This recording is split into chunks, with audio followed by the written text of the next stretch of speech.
Hi hello Swathi Ganga Kannada YouTube ಚಾನಲ್ಗೆ ಎಲ್ಲರಿಗೂ ಸ್ವಾಗತ ಸುಸ್ವಾಗತ. ಇವತ್ತಿನ ವಿಡಿಯೋದಲ್ಲಿ ಯಾರಿಗೆಲ್ಲ ಅರ್ಧಂಬರ್ಧ ಕೆಲಸಗಳು ನಿಂತು ಹೋಗಿದೆ, ಖಂಡಿತವಾಗ್ಲೂ ಇವಾಗ ನಾನು ಹೇಳ್ತಾ ಇರೋವಂಥ ಒಂದು ಕೆಲಸವನ್ನು ಮಾಡಿದ್ದೆ ಆದರೆ ಅದು ಎಂಥದ್ದೇ ಕೆಲಸ ಇರಬಹುದು, ನಿಮ್ಮದು ಪುನಃ ಆರಂಭ ಆಗುತ್ತೆ ಅಂತಲೇ ಹೇಳ್ತೀನಿ.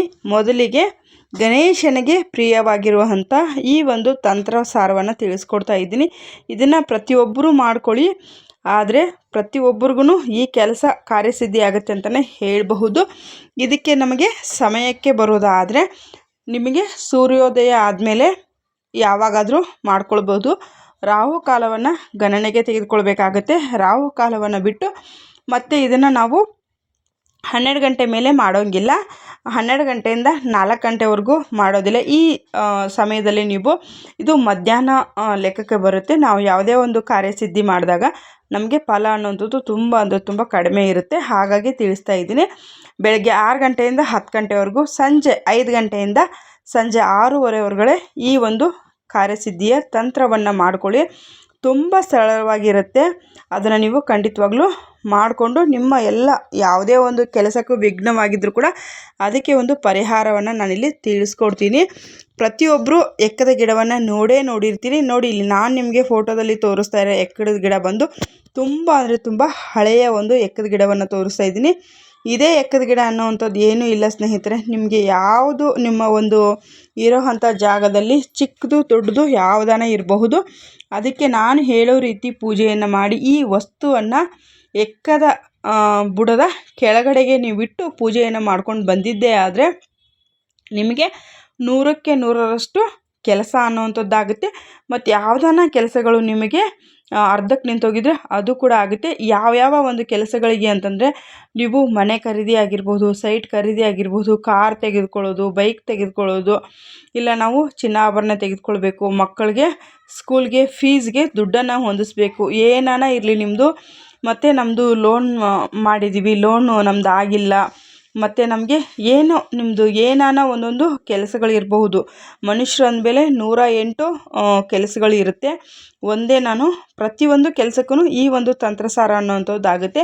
ಇಂಥದ್ದೇ ಅನ್ನೋವಂಥದ್ದಿಲ್ಲ. ನಾನು ಮೇನು ಮದುವೆ ಆಗದೇ ಇರುವಂಥ ಹೆಣ್ಮಕ್ಳಾಗಿರಬಹುದು, ಮತ್ತು ನಿಮ್ಮ ಮಕ್ಕಳು ವಿದ್ಯಾಭ್ಯಾಸದಲ್ಲಿ ತುಂಬ ಹಿಂದುಳಿದಾರೆ ಅನ್ನೋಂಥ ಪ್ರತಿಯೊಬ್ಬರು ಕೂಡ ಮಾಡ್ಬೋದು. ಸರ್ವವ್ಯಾಧಿಗೆ ಮದ್ದನ್ನೋ ರೀತಿ ಈ ಒಂದು ತಂತ್ರಸಾರವನ್ನು ಮಾಡ್ಕೊಳ್ಳಿ. ತಂತ್ರಸಾರವನ್ನು ಮಾಡ್ಕೊಳ್ಳೋದಕ್ಕೆ ಏನೇನೆಲ್ಲ ಬೇಕು ಅನ್ನೋದನ್ನು ತಿಳಿಸ್ಕೊಡ್ತೀನಿ. ಮೊದಲಿಗೆ ನಮಗೆ ಈ ತಂತ್ರಸಾರವನ್ನು ಮಾಡೋದಕ್ಕೆ ಎಕ್ಕದ ಗಿಡ ಅನ್ನೋವಂಥದ್ದು ಬೇಕು. ಎಕ್ಕದ ಗಿಡವನ್ನು ಚಿಕ್ಕದಾಗಿರ್ಬೋದು, ದೊಡ್ಡದಾಗಿರ್ಬೋದು, ಆದಷ್ಟು ಗಿಡ ತುಂಬ ಹೂ ಇರೋ ಅಂಥ ಗಿಡವನ್ನು ನೀವು ಆರಿಸ್ಕೊಳೋದು ತುಂಬ ಅಂದರೆ ತುಂಬ ಉತ್ತಮ. ಏಕೆಂದರೆ ಅದಕ್ಕೆ ಫಲ ಅನ್ನೋಂಥದ್ದು ಜಾಸ್ತಿ ಇರುತ್ತೆ. ಪುಟಾಣಿ ಗಿಡಕ್ಕೆ ನೀವು ಮಾಡಿದಾಗ ಅಷ್ಟೊಂದು ಫಲ ಕಡಿಮೆ ಇರುತ್ತೆ. ಹಾಗಾಗಿ ತಿಳಿಸ್ತಾ ಇದ್ದೀನಿ. ಎಕ್ಕದ ಗಿಡದ ಬುಡದ ಕೆಳಗಡೆಗೆ ನಾವು ಮಾಡ್ಕೊಳ್ಬೇಕಾಗಿರೋಂಥದ್ದು ಈ ಒಂದು ಪೂಜಾ ಸಿದ್ಧತೆಯನ್ನು ತೋರಿಸ್ಕೊಡ್ತೀನಿ ನೋಡಿ. ಈ ರೀತಿ ನೀವು ತಟ್ಟೆಯನ್ನು ತೆಗೆದುಕೊಂಡು ಹೋಗ್ಬೋದು. ಗಂಟೆ ನಮ್ಮ ಕೈಯಲ್ಲಿ ಸಾಧ್ಯ ಇಲ್ಲದ್ರೆ ಗಂಟೆ, ಶಂಕುನ ನೀವು ಶಂಕು ಬೇಕಿದ್ದರೆ ಶಂಕುವೇನು ಬೇಡ, ಗಂಟೆ ಶಂಕು ನಿಮಗೆ ಬೇಡ ಅಂದರೆ ಬಿಟ್ಬಿಡಿ. ನೋಡಿ, ಇದು ಆರತಿ ಮಾಡೋದಕ್ಕೆ ತಟ್ಟೆನು ಈ ರೀತಿ ನಿಮಗೆ ದೂರ ಭಾರ ಇದೆ ಅಂತಂದರೆ ನಾನು ಇನ್ನೂ ಮತ್ತು ನಿಮಗೆ ಬೇರೆ ಥರದ್ರಲ್ಲಿ ತೋರಿಸ್ತೀನಿ. ಈ ರೀತಿ ಬೇಕಿದ್ದರೂ ನೀವು ಸಿದ್ಧತೆಯನ್ನು ಮಾಡಿಕೊಂಡು ಹೋಗಬಹುದು. ನಿಮಗೆ ಮಣ್ಣಿನ ಹಣತೆ ಬೇಕಾಗುತ್ತೆ, 2 ಮಣ್ಣಿನ ಹಣತೆ, ಬತ್ತಿ ಬೇಕಾಗುತ್ತೆ, ವಿಶೇಷವಾಗಿ ತುಪ್ಪದ ದೀಪ ಇಲ್ಲಾಂದರೆ ಕೊಬ್ಬರಿ ಎಣ್ಣೆಯ ದೀಪವನ್ನು ಹಚ್ಚಬೇಕಾಗುತ್ತೆ. ಗಣೇಶನನ್ನು ನಾವು ಮನಸಾರೆ ನಾವು ಪ್ರಾರ್ಥನೆಯನ್ನು ಮಾಡ್ಕೊಳ್ಬೇಕು. ನಮಗೆ ಹಿತ್ತಾಳೆ ಚೆಂಬು ಬೇಕು. ಚೆಂಬಿನಲ್ಲಿ ನೀರು ತುಂಬಿಸ್ಕೊಂಡಿರಬೇಕು. ನೀರಿಗೆ ಸ್ವಲ್ಪ ಹಾಲನ್ನು ಹಾಕ್ಕೊಳ್ಳಿ. ನೀರೇನು ತೆಗೆದುಕೊಂಡು ಹೋಗಿದ್ರೆ ಅದಕ್ಕೆ ಸ್ವಲ್ಪ ಹಾಲನ್ನು ಹಾಕ್ಕೊಳ್ಳಿ. ವಿಳ್ಯದೆಲೆ ಬೇಕಾಗುತ್ತೆ ಮತ್ತು 2 ಮಣ್ಣಿನ ದೀಪಗಳು ಬೇಕಾಗುತ್ತೆ ನಮಗೆ. ನಾನಿಲ್ಲಿ ನಿಮಗೆ ದೀಪ ಸಹ ತೋರಿಸ್ತೀನಿ ನೋಡಿ. 2 ಮಣ್ಣಿನ ದೀಪ, ಅಗರಬತ್ತಿ ಬೇಕು ಮತ್ತು ಬಾಳೆಹಣ್ಣು. ನೈವೇದ್ಯಕ್ಕೆ ಬರೋದಾದರೆ ಪಪ್ಪು ಸಕ್ಕರೆ ಕೂಡ ನಡೆಯುತ್ತೆ. ಇಲ್ಲ ಅಂತಂದರೆ ನೀವು ಹೆಸರುಬೇಳೆ ಸ್ವಲ್ಪ ನೆನೆಸ್ಬಿಟ್ಟು ಹೆಸರುಬೇಳೆಯೇ ನೆನೆಸಿದ್ರೂ ಸಹ ನಡೆಯುತ್ತೆ. ನೈವೇದ್ಯ ಕಂಪಲ್ಸರಿಯಾಗಿ ತೆಗೆದುಕೊಳ್ಬೇಕು. ಇದನ್ನು ತೆಗೆದುಕೊಂಡು ಹೋಗಿ ನೀವು ಎಕ್ಕದ ಗಿಡ ಎಲ್ಲಿರುತ್ತೋ ಅವರು ನಿಮಗೆ ಗೊತ್ತಿರೋರಿದ್ದರೆ, ಪೂಜೆ ಮಾಡಿರೋಂಥ ಗಿಡಗಳಿದ್ದರೆ ತುಂಬ ಜನ ಏನು ಅನ್ನೋದಿಲ್ಲ. ಕಾಂಪೌಂಡ್ ಒಳಗಡೆ ಎಲ್ಲ ಇದ್ದರೆ ನೀವು ಖಂಡಿತವಾಗ್ಲೂ ಪರ್ಮಿಷನನ್ನು ತೆಗೊಳ್ಳಿ. ನಾವು ಈ ರೀತಿ ಪೂಜೆ ಮಾಡ್ತೀವಿ ಅಂದರೆ ಯಾರು ಕೂಡ ಬೇಡ ಅನ್ನಲ್ಲ. ಕೆಲವೊಬ್ಬರು ನೀವು ಪೂಜೆ ಮಾಡಬೇಡಿ ಅಂತ ಹೇಳೋರು ಕೂಡ ಇರ್ತಾರೆ. ಅದನ್ನು ನೀವು ನೋಡಿಕೊಂಡು ಫಸ್ಟು ನೀವು ಅವ್ರನ್ನ ಕೇಳಿಕೊಂಡು ನೋಡಿಕೊಂಡು ಬನ್ನಿ. ಯಾಕಂದರೆ ಪೂಜಾ ಸಾಮಗ್ರಿಗಳು ತೊಗೊಂಡು ಹೋದ್ಮೇಲೆ ನಿಮಗೆ ಕಿರಿಕಿರಿ ಅನ್ನೋವಂಥದ್ದು ಆಗಬಾರ್ದು. ಹಾಗಾಗಿ ತಿಳಿಸ್ತಾ ಇದ್ದೀನಿ. ಮೊದಲಿಗೆ ಆ ಥರ ಬುಡವನ್ನೆಲ್ಲ ಕೆಳಗಡೆಗೆ ಏನಾನ ಗಲೀಜು ಕಡ್ಡಿ ಕಸರು ಇದರೆಲ್ಲ ಕ್ಲೀನ್ ಮಾಡ್ಕೊಳ್ಳಿ. ಕ್ಲೀನ್ ಮಾಡಿಕೊಂಡು ಫಸ್ಟು ಎಲ್ಲ ಸ್ವಲ್ಪ ನೀರನ್ನು ಈ ಎಕ್ಕದ ಗಿಡದ ಬುಡಕ್ಕೆ ನೀರನ್ನು ಚಿಮ್ಕಿಸ್ಕೊಳ್ಬೇಕು. ತದನಂತರದಲ್ಲಿ ಅದಕ್ಕೆ ಸ್ವಲ್ಪ ಬುಡಕ್ಕೆ ಅರಿಶಿನ ಕುಂಕುಮ ಗಂಧವನ್ನು ಹಚ್ಚಿ ಸ್ವಲ್ಪ ದೀಪ ಹಚ್ಚಿಕ್ಬೇಕು. ವಿಳೆದೆಲೆಯ ಮೇಲೆ ದೀಪವನ್ನು ಇಡಬೇಕು.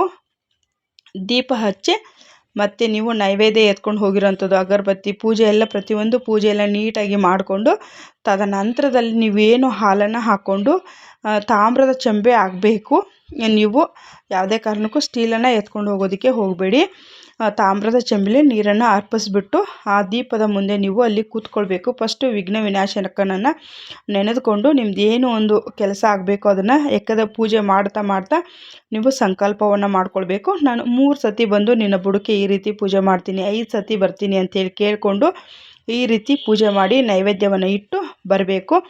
ಈ ರೀತಿ ನೀವು 3 ಸತಿ ಮಾಡಿದಾಗ ಕೆಲಸ ಅನ್ನೋದು ನಿಮ್ಮದು ಕಾರ್ಯಸಿದ್ಧಿ ಆಗುತ್ತೆ. ಕಾರ್ಯಸಿದ್ಧಿಯ ತಂತ್ರ ಅಂತಲೇ ಹೇಳ್ತೀನಿ. ವಿಡಿಯೋ ಇಷ್ಟ ಆದರೆ ಲೈಕ್, ಶೇರ್, ಕಮೆಂಟ್, ಸಬ್ಸ್ಕ್ರೈಬ್.